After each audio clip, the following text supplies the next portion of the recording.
Yes, we had seen turning effect of the force. The turning effect of the force, mathematically, it is called as a moment of force. It is called as a moment of force. So, moment of force, it is defined as turning effect produced by a force. We call it as a moment of force. The formula, mathematical formula for the moment of force is force into perpendicular distance. Moment of force into perpendicular distance. It is very clear that more the force, more will be the moment of force. More the perpendicular distance from point of pivot, or you can also say from axis. Anything you can use among this. Let us see how this formula works. So let us say I have this pen. I want to rotate it. So I apply some force. See, it is not able to rotate. But if the perpendicular distance increases, see, it is easily able to rotate. Similarly with the door, let us say this is a door and it is pivoted at this point. If you apply force close to the pivoting point, the door won't open. But if as the perpendicular distance goes on increasing, the turning effect is more and more. Hence, moment of force, it depends upon two factors affecting moment of force. The first thing is moment of force is directly proportional to the force, right? More the force, more will be the moment of force. And other one is perpendicular distance. More the perpendicular distance from the axis of rotation or point of pivot, more will be the moment of force. Let us see the units. So SI unit will be force is Newton and distance is in meters, so Newton meter, and CGS unit will be Dian centimeter.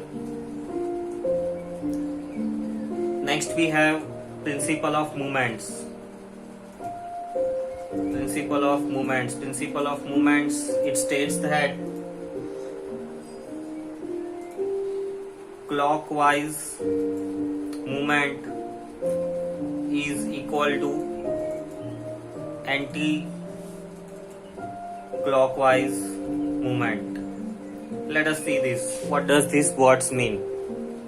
So, let us say this is a seesaw which is pivoted at this point. One person sits here and another person sits here. They go up and down, they play along this seesaw. So here we can apply principle of moments. It says that when the clockwise movement is equals to anti-clockwise movement, right, the seesaw will come under the balanced condition. If it is not in a balanced condition, then the seesaw will go up and down. So under balanced condition,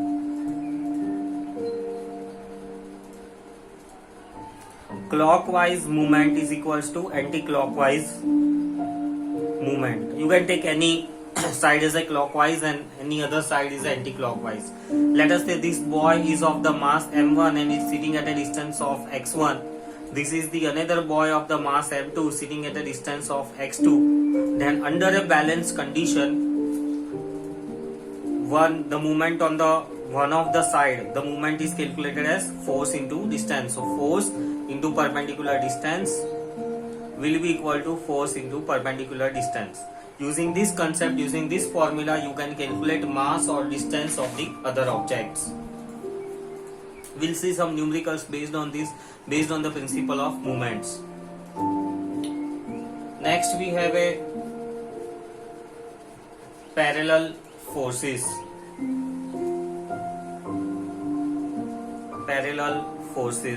Then we'll see about the like forces. Parallel forces parallel to each other and in same direction. These are called as parallel forces. Means both the forces will go in the same direction. Parallel forces. We call this one as like parallel forces. Like parallel forces. Obviously they are parallel, but also in the same direction, so we call them as like. The another one are unlike parallel forces. Unlike parallel forces are like this. One of them is in the one direction, another one is exactly opposite direction.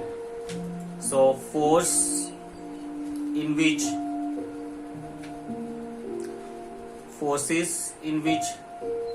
direction are exactly opposite.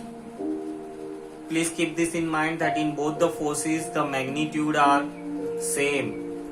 Their magnitude are same, just only the direction are different. So this is about like parallel force and this is unlike parallel force. The next topic we have for discussion is the couple.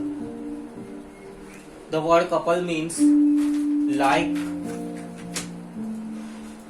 two equal, unlike and parallel forces. You have to understand that the force will satisfy two forces which satisfy all these three conditions. They must be equal. That means equal in magnitude. Unlike means should not be along the same line of action.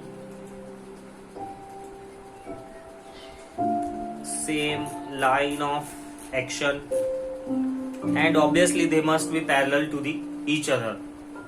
Such forces constitute a couple. The example to understand the couple is opening of tap. When you try to open the tap this way, you see that the one of the force tap, when you try to open, one of the force acts in this direction, another force acts in this direction. Both the forces have equal magnitude, so we use word equal. Unlike means they are not along the same line of action. If the other force is exactly here, this is like, but this is unlike, not along the same line of action, and obviously they are parallel. So such type of the forces constitute a couple.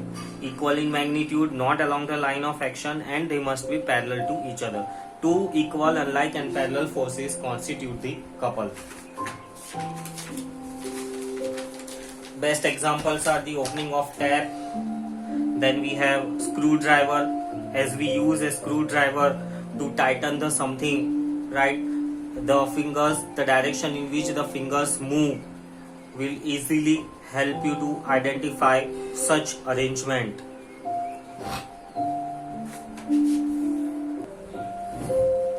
Couple is a theoretical topic. Related to it, a mathematical formula we have which is called as a moment of couple. Moment of couple, we can say that if this is the object, right, then one of the force acts in this direction, another force acts in this direction to rotate it. Then this length, it is called as arm of couple. So the formula for the moment of couple is force. Only one of the force we take into the distance between the force into perpendicular distance between force. This is the symbol for perpendicular distance. For its units are same to the moment of the force. SI unit is Newton meter and CGS unit is Dian centimeter. Next we have center of gravity. It can be also called as a center of mass. Center of gravity or center of mass, it is defined as a point within the body where whole weight of body is acting. For human beings, the center of gravity is found somewhere near their stomach. At the lower belly part, we find our center of gravity. For regular objects like square, the center of gravity can be found out by the intersection of diagonals. Similarly, for rectangle, for circle also, the geometric center is the center of gravity. But for irregular objects, the position of center of gravity may differ. You have to identify the center of gravity. So, in order to identify the center of gravity for the irregular objects, let us say this is the irregular objects. I hang this object from the various positions. Let us say I hang it from A, B, C, D and E positions.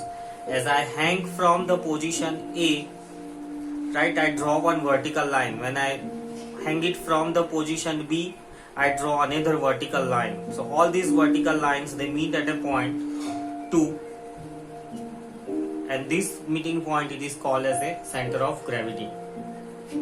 There is one object which is called as a boomerang. Boomerang has its center of gravity outside the body.